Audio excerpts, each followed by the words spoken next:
So hello guys, welcome to your YouTube channel book suggestions. आज मैं यहाँ पर आप लोगों के लिए मैट्रिक बोर्ड परीक्षा कक्षा 10 प्रकाश के परावर्तन तथा अपवर्तन most VVI question top 50 objective लेकर के आया हूँ। ठीक है, और इस ऑब्जेक्टिव को ध्यान से आप लोग देखेंगे और ये बहुत इंपॉर्टेंट ऑब्जेक्टिव है। ये ऑप्टिक्स चैप्टर वाले पार्ट का ये ऑब्जेक्टिव है हमारा। ठीक है ना, टॉप 50 ऑब्जेक्टिव यहाँ पर मैं लेकर के आया हूँ, तो आप लोग को इसमें से ध्यान से देखना। और जब मैं आंसर बताऊँ तो उससे पहले आप लोग को वीडियो को पॉज करके एक बार अपने इस आंसर को सोचना, फिर आंसर में टिक करना है। ठीक है, तो मैं यहाँ पे क्वेश्चन बोलूँगा और आप लोग पहले अपने मन में आंसर को सोचेंगे। ओके, चलिए बिना टाइम वेस्ट किए हुए हम लोग वीडियो को स्टार्ट करते हैं। फर्स्ट क्वेश्चन हमारा, प्रकाश की किरण गमन करती है सीधी रेखा में, टेढ़ी रेखा में, दोनों में, इनमें से कोई नहीं। तो फर्स्ट का आंसर हमारा होगा प्रकाश की किरण गमन करती है हमेशा सीधी रेखा में। ओके, सेकंड क्वेश्चन है, प्रकाश का वेग न्यूनतम होता है निर्वात में, जल में, वायु में या फिर कांच में। तो प्रकाश का वेग न्यूनतम होता है हमारा कांच में। मोटर गाड़ी के चालक के सामने लगा रहता है समतल दर्पण, उत्तल दर्पण, अवतल दर्पण, उत्तल लेंस। तो इसका आंसर आप लोग बता सकते हैं। मोटर गाड़ी के चालक के सामने लगा रहता है हमेशा उत्तल दर्पण लगा रहता है। ओके, चलिए क्वेश्चन नंबर 3 तक तो हो गया। क्वेश्चन नंबर 4 देखते हैं हम लोग। मोटर कार के हेडलाइट में किसका प्रयोग होता है? बहुत इंपॉर्टेंट क्वेश्चन है ये, अक्सर पूछ लिया था। ठीक है ना, मोटर कार की हेडलाइट में किसका प्रयोग किया जाता है? तो इसका आंसर हमारा हो जाएगा अवतल दर्पण का यूज किया था। ठीक है, मोटर गाड़ी के चालक के सामने लगा रहता है उत्तल दर्पण, और हेडलाइट में किसका यूज किया था? अवतल दर्पण। देखिए, चालक के सामने वाला को ना हम लोग मिरर इमेज भी, साइड मिरर जिसको बोलते हैं, साइड मिरर में भी उत्तल दर्पण का यूज होता है। ठीक है ना, तो ये चीज को ध्यान में रखना है। चलिए क्वेश्चन नंबर 5 देखते हैं। समतल दर्पण द्वारा बना प्रतिबिंब होता है वास्तविक, काल्पनिक, दोनों, कोई नहीं। मीन्स दोनों का मतलब या वास्तविक या काल्पनिक या फिर इनमें से कोई नहीं। तो बताइए, समतल दर्पण द्वारा बना प्रतिबिंब होता है हमेशा काल्पनिक होता है। ठीक है, 6 नंबर है, लेंस की क्षमता का ऐसा ही मात्रक होता है। तो ये तो पता ही होगा, डायप्टर होता है। लेंस की क्षमता का ऐसा ही मात्रक। किसी उत्तल लेंस का फोकसांतर 50 सेंटीमीटर है तो उसकी क्षमता होगी। बताइए क्वेश्चन, ये न्यूमेरिकल टाइप क्वेश्चन है जो ऑब्जेक्टिव में पूछ लिया जाता है। ठीक है ना, किसी उत्तल लेंस की क्षमता 50 सेंटीमीटर है तो उसकी क्षमता होगी तो इसका +2 डायप्टर होगा। ठीक है ना, ये सॉल्व इसका एक फार्मूला आता है। ठीक है ना, क्षमता वाला पावर का एक फार्मूला होता है, तो उस फार्मूला के थ्रू ये निकलता है। ठीक है ना, चलिए अब देखते हैं 8 नंबर। प्रकाश की किरणों के समूह को कहते हैं, बताइए, बहुत इंपॉर्टेंट क्वेश्चन है। प्रकाश के किरणों के समूह को कहते हैं किरण पुंज कहते हैं। ओके, चलिए नेक्स्ट क्वेश्चन हम लोग देखते हैं। क्वेश्चन नंबर 9 हम लोग का क्या है? क्वेश्चन नंबर 9 है, देखिए यहाँ पे फिर मैं सिंपल में एक लाइन में लिखा हूँ। ठीक है ना, तो इनको आप लोग क्या करेंगे कि ये फटाफट से इसको मेमोराइज करते जाएंगे। उत्तल लेंस की क्षमता होती है धनात्मक होती है, बहुत इंपॉर्टेंट क्वेश्चन है। अवतल लेंस की क्षमता होती है ऋणात्मक। सिंपल सी बात है, अगर उत्तल है तो उत्तल हमारा निगेटिव होगा। ठीक है ना, और अवतल है तो अवतल हमारा पॉजिटिव होता है। चलिए ठीक है, नेक्स्ट देखते हैं 11 में। उत्तल लेंस को कहते हैं अभिसारी लेंस, अवतल लेंस को कहते हैं अपसारी लेंस। ध्यान में रखने वाली बात, उत्तल हमारा क्या होता है? पहली बात तो उत्तल लेंस हमारा क्या होता है? निगेटिव होता है। दूसरी बात, उत्तल लेंस हमारा अभिसारी लेंस होता है, और अवतल लेंस उत्तल लेंस हमारा पॉजिटिव होता है। ठीक है, और उत्तल लेंस को अभिसारी लेंस भी कहते हैं, और अवतल लेंस हमारा निगेटिव होता है, और इसी अवतल लेंस को हम लोग अपसारी लेंस कहते हैं। ओके, चलिए क्वेश्चन नंबर 13 देखते हैं। निम्न में से कौन सा पदार्थ लेंस बनाने के लिए प्रयुक्त नहीं किया जा सकता है? निम्न में से कौन सा पदार्थ लेंस बनाने के लिए उपयोग में नहीं आता? इसका मतलब ये है, तो जल हो गया, कांच हो गया, प्लास्टिक हो गया, मिट्टी, तो मिट्टी इसका आंसर हो जाएगा। ठीक है, क्वेश्चन नंबर 14 अब हम लोग देखेंगे, किस दर्पण से हमेशा वस्तु से छोटा प्रतिबिंब बनता है? तो उत्तल दर्पण से। बहुत इंपॉर्टेंट क्वेश्चन, इसको आप लोग अभी का अभी लर्न कर लें। ओके, चलिए नेक्स्ट क्वेश्चन देखते हैं। क्वेश्चन नंबर 15 हम लोग का क्या बोल रहा है? किस दर्पण से वस्तु का बड़ा प्रतिबिंब बनता? अवतल दर्पण से। अगर बोला गया कि वस्तु से छोटा प्रतिबिंब तो उत्तल हो जाएगा, वस्तु से बड़ा तो अवतल दर्पण हो जाएगा। ओके, क्वेश्चन नंबर 16 हम लोग का, जब प्रकाश की किरण हवा से कांच में प्रवेश करती है तो मुड़ जाती है। मतलब जब प्रकाश की किरण हवा से चलते हुए कांच में प्रवेश करती है तो वह किसकी ओर मुड़ती है? ठीक है, अविलंब से दूर, अविलंब के निकट, अविलंब के समानांतर, और इनमें से कोई नहीं। तो इसका आंसर आप लोग बताएं। इसका आंसर हो जाएगा अविलंब के निकट मूर्ति। किसके निकट मूर्ति है? अविलंब के निकट मूर्ति। ओके, चलिए क्वेश्चन नंबर 17 हम लोग देखेंगे। फोटोग्राफिक कैमरा का अभिदृश्यक होता है उत्तल लेंस का होता है। बहुत इंपॉर्टेंट क्वेश्चन है, फोटोग्राफिक कैमरा का अभिदृश्यक होता है उत्तल लेंस का। मैं जितने भी सारे क्वेश्चन आप लोग को बता रहा हूं इसको नोट डाउन कर ले। ठीक है, और ये बहुत इंपॉर्टेंट क्वेश्चन है। एग्जाम टाइम में सिर्फ आप इसी 50-50 को पढ़ते रहिएगा तो आपका एग्जाम में श्योरली कि आएगा ही आएगा। ठीक है ना, ये टॉप 50 क्वेश्चन है ऑप्टिक्स वाले चैप्टर का। चलिए देखते हैं नेक्स्ट क्वेश्चन नंबर 18। एक अवतल दर्पण की फोकस दूरी 10 सेंटीमीटर है तो उसकी वक्रता त्रिज्या यहाँ निकालने बोल रहा है, तो इसका वक्रता त्रिज्या कितना होगा आप लोग बता सकते हैं। चलिए इसका वक्रता त्रिज्या 20 सेंटीमीटर होगा। वक्रता त्रिज्या का फॉर्मूला होता है, ठीक है ना, इसको 10 से मल्टीप्लाई होगा 2, तो यहाँ पे 20 सेंटीमीटर निकलेगा, ठीक है। चलिए क्वेश्चन नंबर 19 देखते हैं क्या बोल रहा है। निर्गत किरण एवं अविलंब के बीच बना जो कोण बनता है उसको क्या कौन सा कोण कहते हैं, ठीक है। मतलब कि निर्गत किरण जो होता है और अभिलंब जो होता है, ठीक है ना, उन दोनों के बीच बने कोण को कौन सा कोण कहते हैं, तो वो कोण हमारा निर्गत कोण कहलाता है, ठीक है। निर्गत किरण है तो निर्गत कोण बनेगा, ध्यान में रखने वाली बात। जहां देख ले निर्गत किरण और अभिलंब और कोण, ये तीन वर्ड जहां आप लोग को दिख जाए, निर्गत किरण अभिलंब और कोण, तो समझ जाइए कि वो कोण कौन सा होगा, निर्गत कोण ही होगा, ठीक है। और उसके अलावा ऑब्जेक्टिव में आपको भटकाने के लिए बहुत सारे ऑप्शन मिलेंगे, लेकिन आपको ध्यान में क्या रखना, निर्गत किरण अभिलंब और कोण दे दिया तो निर्गत कोण हमारा आंसर होगा, ठीक है। चलिए नेक्स्ट देखते हैं। अब नेक्स्ट हम लोग का क्या है, क्वेश्चन नंबर 20 हम लोग अब देखेंगे, ठीक है। सरल सूक्ष्मदर्शी में किसका उपयोग होता है, उत्तल लेंस का।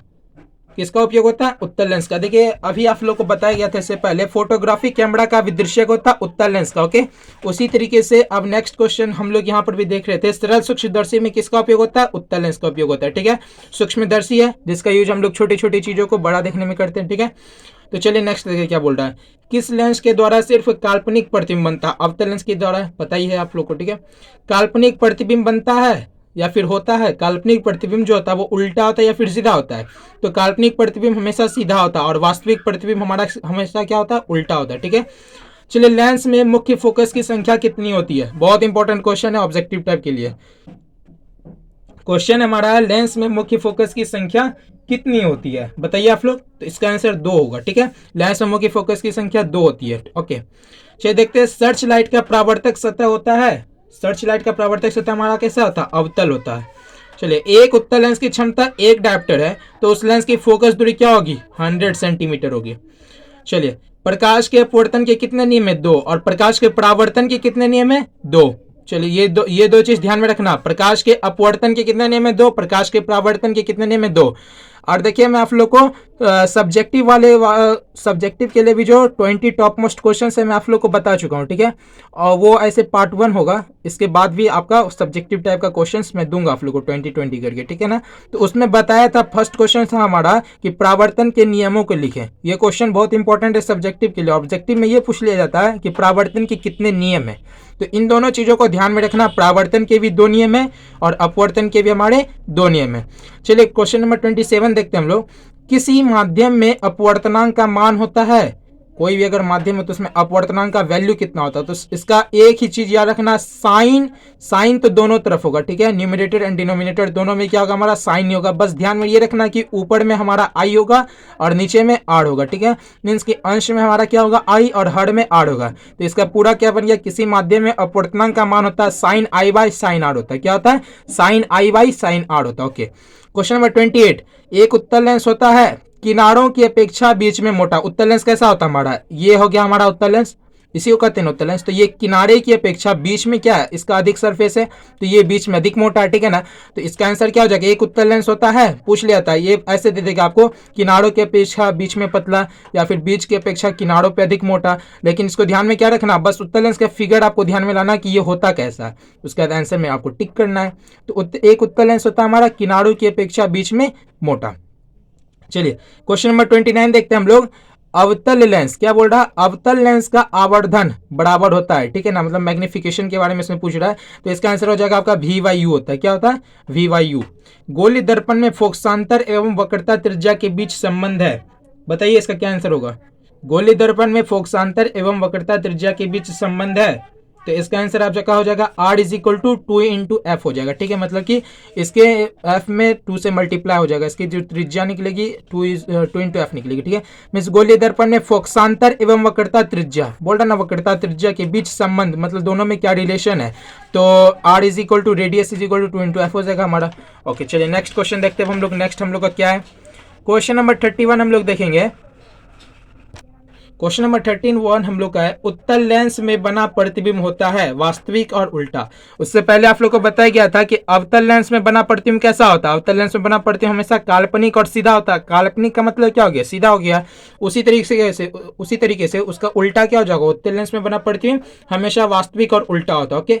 देखिए उत्तल लेंस में जब बीम F और 2F के बीच रखा जाता है तब बना प्रतिबिंब होता है। सोचिए इसका आंसर क्या होगा। उत्तल लेंस में जब बीम F और 2F के बीच रखा जाता है तब बना प्रतिबिंब होता है बड़ा और काल्पनिक होता है। क्या होता है? बड़ा और काल्पनिक होता है। चलिए क्वेश्चन नंबर 33 देखते हैं। दो वक्री पृष्ठों से घिरे ठोस माध्यम को कहते हैं गोली लेंस कहते हैं। क्या कहते हैं? गोली लेंस। इन सारी चीजों को देखिए वन वर्ड या ये सारी चीज क्या है? एक ही वर्ड, ठीक है ना। इसको ध्यान में बस अपने मेमोराइज कर लेना अच्छे से कि दो वक्र पृष्ठों से घिरे ठोस माध्यम को कहते हैं, तो क्या कहते हैं हम लोग उसको? गोली लेंस कहते हैं। चलिए क्वेश्चन नंबर 34 देखेंगे हम लोग। वह गोली दर्पण जो बाहर की तरफ वक्रित हो कहलाता है उत्तल दर्पण कहलाता है। गोली दर्पण के परावर्तक पृष्ठ के केंद्र को दर्पण का कहा जाता है। गोली दर्पण के परावर्तक पृष्ठ के केंद्र को क्या कहा जाता है? ठीक है ना। तो इसका आंसर आप लोग बता सकते हैं। इसका आंसर आपका हो जाएगा ध्रुव कहलाता है। क्या कहा जाता है उसको? ध्रुव कहा जाता है। ठीक है। चलिए क्वेश्चन नंबर 36 अब हम लोग देखेंगे। क्वेश्चन नंबर 36 हम लोग कहता है लेंस के केंद्र बिंदु को कहते हैं प्रकाशिक केंद्र कहते हैं। लेंस के केंद्र बिंदु, ठीक है ना, पॉइंटेड पॉइंट को क्या है, क्या कहते हैं? तो हम लोग प्रकाशिक केंद्र कहते हैं। चलिए क्वेश्चन नंबर 37 है। निर्वात में प्रकाश की चाल है 3 × 10⁸ मीटर पर सेकेंड। क्या है? देखिए मेरे साथ साथ आप लोग बोलेंगे। जिस तरीके से मैं आप लोग को बोल रहा हूं मेरे साथ साथ आप लोग बोलेंगे। जब मैं आप लोगों को बता रहा हूं तो इसको ध्यान से पढ़ते जाना, ठीक है ना। तो निर्वात में प्रकाश की चाल 3 × 10⁸ मीटर पर सेकेंड होती है, ठीक है ना। क्वेश्चन नंबर 38 अब हम लोग देखेंगे। दंत विशेषज्ञ मरीजों के दांतों का बड़ा प्रतिबिंब देखने के लिए किस दर्पण का उपयोग करता है? अवतल दर्पण का, ठीक है ना। दांत के जो डॉक्टर होते हैं वो हम लोग के दांत को बड़े प्रतिबिंब देखने के लिए, उसका अधिक बड़ा इमेज देखने के लिए किस दर्पण का यूज करता है? तो वो होता है अवतल दर्पण का, ठीक है। चलिए क्वेश्चन नंबर 39 देखेंगे। पतले लेंस की आवर्धन क्षमता होती है, क्या होती है बताइए? पतले लेंस की आवर्धन क्षमता होती है कम होती है, और उसी तरीके से मोटे लेंस की आवर्धन क्षमता क्या होगी? जब पतले लेंस की कम होती है तो मोटे की क्या हो जाएगी? अधिक हो जाएगी। चलिए क्वेश्चन नंबर 41 देखते हैं। Question number. अवतल दर्पण के ध्रुव और मुख्य फोकस के बीच रखे बिंब का प्रतिबिंब की प्रकृति होती है आभासी एवं सीधी होती है। अच्छे से लर्न करना, आभासी एवं सीधी होती है। चलिए क्वेश्चन नंबर 42 हम लोग देखेंगे। क्वेश्चन नंबर 42 हम लोग का है। अवतल दर्पण के मुख्य फोकस पर रखे बिंब का प्रतिबिंब की स्थिति होती है। अवतल दर्पण के मुख्य फोकस पर रखे बिंब का प्रतिबिंब की स्थिति होती है। तो इसका आंसर बताइए क्या होगा? वक्रता केंद्र पर, मध्य बिंदु पर, अनंत पर, सभी पर। क्या होगा इसका आंसर? 42 का आपका अनंत पर हो जाएगा। क्या हो जाएगा? अनंत पर होगा। चलिए क्वेश्चन नंबर 43 देखते हैं हम लोग। उत्तल लेंस का प्रकाशिक केंद्र और मुख्य फोकस के बीच रखे बिंब का प्रतिबिंब की प्रकृति होती है आभासी एवं सीधी होती है। ओके, क्वेश्चन नंबर 44 देखेंगे हम लोग।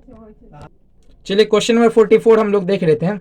उत्तल लेंस के मुख्य फोकस पर रखे प्रतिबिंब की स्थिति होती है अनंत पर होती है, ठीक है। अवतल दर्पण वाला देख लिए, उत्तल लेंस वाला भी हो गया, ठीक है।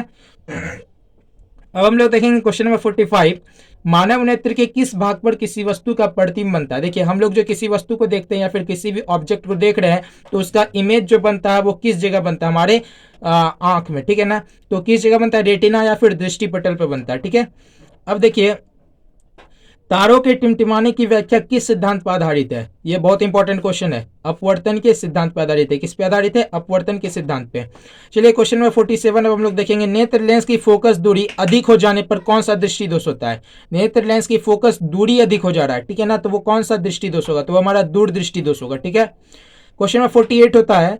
नेत्र में किसी वस्तु का बना प्रतिबिंब होता है वास्तविक, उल्टा तथा छोटा होता है। कैसा होता है? वास्तविक, उल्टा तथा छोटा होता है। नेत्र में किसी वस्तु का बना प्रतिबिंब होता है वास्तविक, उल्टा तथा छोटा होता है। हम लोग किसी ऑब्जेक्ट को देख रहे हैं तो उसका जो इमेज हमारे आई में बनेगा वो कैसा बनेगा? बहुत छोटा होता है और उल्टा होता है, ठीक है ना। लेकिन वो जो माइंड होता है वो उसको क्या कर देता है? सीधा करके फिर हम लोग को देखने में मदद करता है। चलिए क्वेश्चन नंबर 49 देखते हैं हम लोग। जो नेत्र निकट स्थित वस्तुओं को स्पष्ट नहीं देख पाता उस नेत्र में होता है दूरदृष्टि दोष। अगर कोई आंख है, ठीक है ना, या फिर नेत्र है जो निकट की वस्तु को स्पष्ट नहीं देख पा रहा है तो उसका उल्टा कर जिसका आंसर क्या हो जाएगा? हमारा दूरदृष्टि दोष होगा इसका, ठीक है। चलिए आज का लास्ट क्वेश्चन हम लोग का है क्वेश्चन नंबर 50। श्वेत प्रकाश की किरण जब किसी प्रिज्म से होकर गुजरती है तब जो रंग सबसे अधिक विचलित हो जाती है वह है? तो देखिए श्वेत प्रकाश में टोटल कितने रंग होते हैं? प्रकाश का प्रकीर्णन वाला तो चैप्टर पढ़ेंगे आप लोग, ठीक है। उसमें टोटल 7 कलर होते हैं, इंद्रधनुष जिसको कहते हैं। तो उसमें वो जो श्वेत प्रकाश की किरण होती है जो किसी प्रिज्म से होकर गुजरती है तो तो उसमें से जो सबसे अधिक विचलित होने वाली रंग होती है तो वो हमारी बैगनी होती है। कैसी होती है? बैगनी। तो आज जो आपको टॉप 50 क्वेश्चंस बताया गया है वो उस क्वेश्चंस को आज का आज ही आप लोग लर्न कर ले, ठीक है। कल इसके लिए कुछ कल नया आने वाला, ठीक है। तो अभी तक जो इस चैनल को सब्सक्राइब नहीं किए वो सब्सक्राइब कर ले, ताकि अच्छे से अच्छे कंटेंट आप तक सबसे पहले पहुंच सके। और इस वीडियो को जितने शेयर कर सकते हैं करें, ताकि इस अच्छे कंटेंट का फ़ायदा किसी और को भी अच्छे से मिल सके। सो पढ़ते रहिए, गुनगुनाते रहिए। Thank you.